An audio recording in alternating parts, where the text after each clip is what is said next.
हाय मित्रों, ક્રિસા દલવાડી ચેનલમાં આપનું સ્વાગત છે। આજે આપણે ધોરણ 6 હિન્દી અલંકાર સ્વાધ્યાય પોથીનો અભ્યાસ કરીશું। આપણે બીજા પાઠનો અભ્યાસ કરીશું। एक जगत एक लोक। प्रश्न नंबर 1, प्रश्नों के उत्तर के लिए उचित विकल्प चुनकर विकल्प का क्रम चौरस में लिखिए। पहला नो जवाब सी, बीजा नो जवाब सी, तीजा नो जवाब सी, चौथा में ए। प्रश्न नंबर 2, कोष्टक में से उचित शब्द चुनकर रिक्त स्थानों की पूर्ति कीजिए। पहला में लोक, बीजा में सुख दुख, त्रीजा में कर्म, चौथा में निशान। प्रश्न नंबर 3, निम्नलिखित विधान के सामने सही और गलत का चिन्ह कीजिए। पहला में साचू, बीजा में खोटू, तीजा में साचू, चौथा में साचू। प्रश्न नंबर 4, निम्नलिखित शब्दों के समानार्थी शब्द लिखिए। पहला में जगत, बीजा में प्रतिष्ठा, तीजा में कर, चौथा में चिन्ह, पांचवा में आकाश, छठा में भानु। प्रश्न नंबर 5, निम्नलिखित शब्दों के विरुद्धार्थी शब्द लिखिए। पहला में अशुभ, बीजा में पास, तीजा में जीवन, चौथा में चेतन, पांचवा में दास, छठा में अधर्म।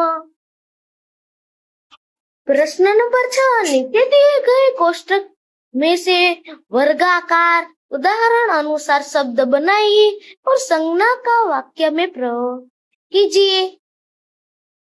पहला में कमल, कमल हमारा राष्ट्रीय फूल है।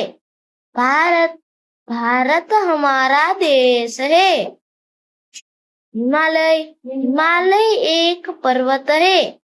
सागर, मेरे मित्र का नाम सागर है।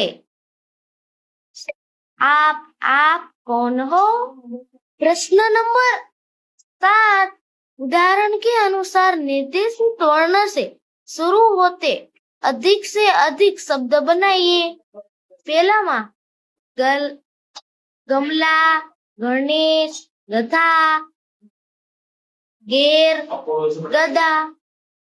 बीजा में कौवा, कमल, तीजा में चंद्र, चक्र, चरण, चरवाहा, चोर, चौथा में नभ, नगर, नाग, नयन। निम्नलिखित वाक्यों में उचित विराम चिन्ह लगाकर फिर से लिखिए। पहला में मोहन ने पत्र लिखा, बीजा में रोको मत जाने दो, तीजा में तुम क्या करते हो, चौथा में वाह आपने तो कमाल कर दिया। प्रश्न नंबर 9, निम्नलिखित सारणी में कुछ शब्द दिए गए हैं, उन्हें ढूंढकर वाक्य में प्रयोग कीजिए।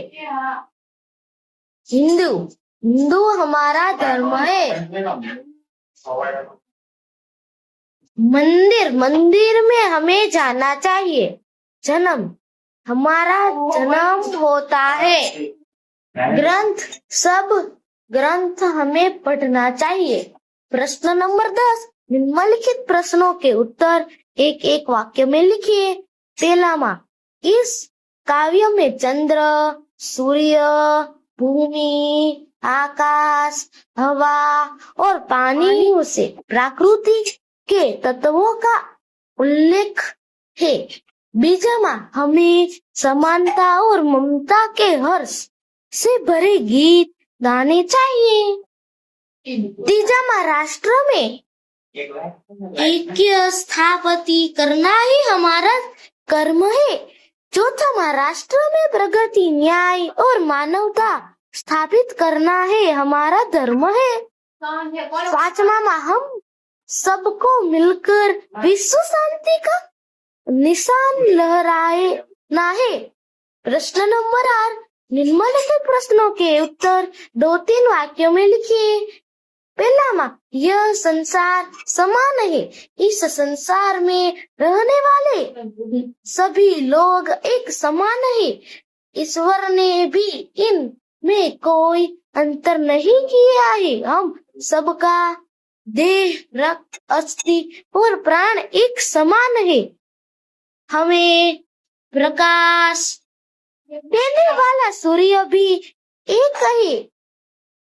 हम भी एक ही और पानी भी एक ही है।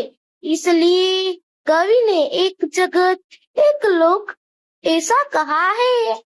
बीजामा, कवि कहते हैं कि इस संसार में अलग अलग धर्म और जाति के लोग रहते हैं। उन लोगों के जीवन में अंतर होता है, परंतु सभी मनुष्य का रक्त एक ही है।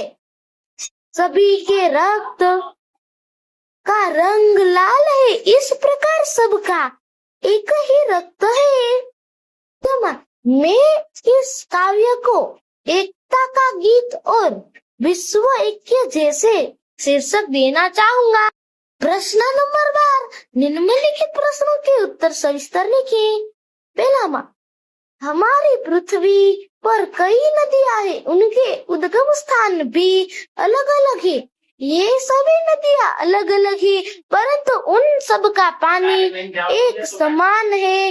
वह पानी एक समान रूप से सबके बगम आता है। इसलिए कवि एक ही पानी ऐसा कहते हैं। बेचारा जवाब, मनुष्य का जीवन सुख दुख से जुड़ा है। मनुष्य के जीवन कभी सुख आता है तो कभी दुख आता है। सुख और दुख सदा नहीं रहते हैं, उनका आना जाना हमारे जीवन में चलता ही रहता है। इसलिए कवि कहते हैं कि हमारा जीवन सुख दुख की एक कहानी है। तीजा, हम सब लोग किसी सभी धर्म और जाति के हैं हो के जीवन में प्रगति हो। हम सबको समानता के आधार पर न्याय मिल सके। हम सब मिलकर मानवता की रक्षा करें, यही हमारा धर्म होना चाहिए। प्रश्न नंबर 13, निम्नलिखित काव्य पंक्ति का भावार्थ लिखिए। प्रस्तुत पंक्ति में कवि कहते हैं कि यह दुनिया एक है, संसार भी एक ही है। इस संसार में सबका एक समान मान है। इस संसार में चंद्र सूर्य की तरह हम सबको भी एक हो कर रहना है। प्रश्न नंबर 14, निम्नलिखित काव्य पंक्ति पूर्ण कीजिए। पहला मान, हर्ष भरे गाए हम राग सुहाने, समता और ममता के गीत तराने। घर घर में गूंज रहा निस्दिन यह मधुर गान। बीजा माँ, राष्ट्रों में ऐक्य यही है कर्म हमारा, प्रगति न्याय मानवता धर्म हमारा, हिलमिल के लहराए विश्व शांति का निशान। तीजा माँ, एक जगत एक लोग सबका है एक मान, एक चंद्र एक सूर्य एक भूमि आसमान, एक तेज एक हवा एक ही पानी। जीवन है सुख दुख की एक कहानी, एक देह एक रक्त एक अस्थि एक प्राण। प्रकल्प कार्य, नीचे दिए गए चित्र में रंग भरिए और प्रकृति के बारे में चर्चा कीजिए और 5-6 वाक्य लिखिए। यह चित्र गांव का है। इस चित्र में कई पेड़ और मकान है, पक्षी और तितली उड़ रहे हैं, बच्चे खेल रहे हैं, एक आदमी और लड़का लड़की काट रहे हैं, एक स्त्री फूल लेकर आ रही है, उसी के साथ एक लड़का भी है, उस लड़के के हाथ में एक पुस्तक है। यह पूरा चित्र ग्रामीण जीवन की सुंदरता बताता है।